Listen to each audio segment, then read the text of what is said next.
My name's Alan Lever and I'm Assistant Chief Constable with Humberside Police. For a little over a year now, Humberside Police has been working closely with the Foreign and Commonwealth Office following the discovery of human remains on the Rybaki Peninsula in the Murmansk region of Russia. Now, the Russian authorities are currently undertaking a series of tests, both forensic and genetic, in relation to these remains. Firstly, to try to identify and determine nationality, and secondly, more precisely we hope, in terms of establishing more specific identity.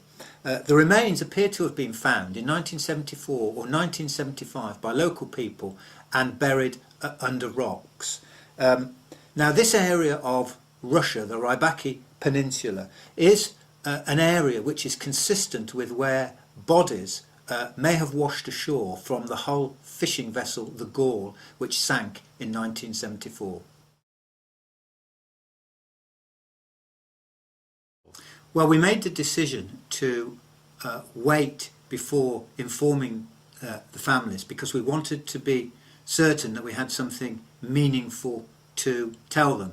We wanted to wait until the Russian authorities had begun to undertake tests on the remains.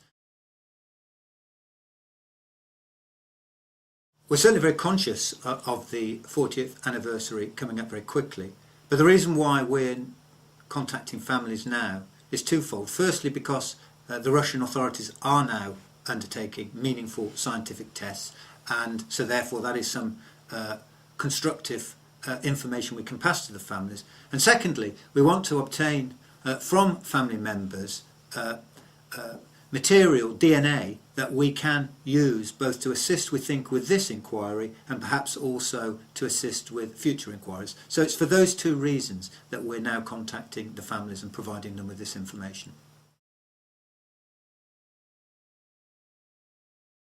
Well, we're telling them that human remains have been found in the Murmansk region of Russia. We're telling them that the Russian authorities are now beginning a series of scientific tests to try to establish where those remains may have come from, and that we're in contact through the Foreign and Commonwealth Office with the Russian authorities to try to provide meaningful information in due course to the families. Well, 36 crew members were lost on the Gaul, and the information we have is that the remains are of not less than 10 and certainly more than 5 people.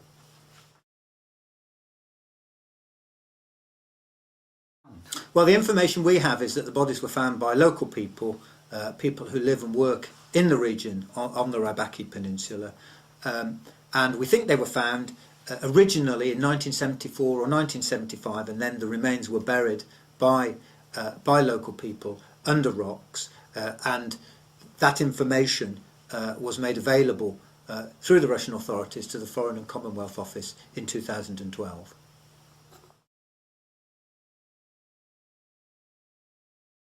Well, I have to say that we have absolutely no confirmation or evidence at this stage that the remains are those of crew members on the Gaul.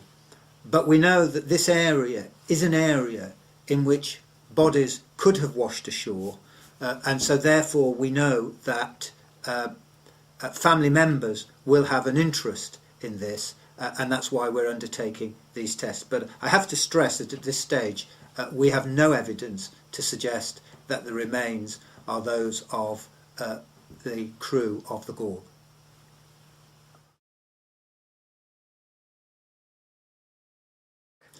No, we're not, and I'd like to emphasise that our inquiries are not in any way, shape or form about re-investigating or re-examining the circumstances in which the Gaul was sadly lost in 1974. Our role is with the Russian authorities to try to establish the identity of the remains that had been found.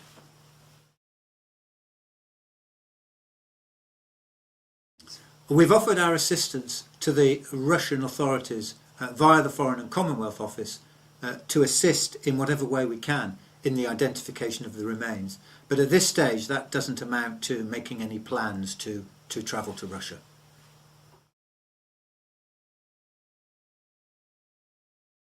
As we understand it, the Russians are undertaking some fairly complex examinations of a forensic and genetic nature to try to establish as much information as they can about the remains that have been found. But unfortunately and sadly, I have no timescales on when that work will be completed.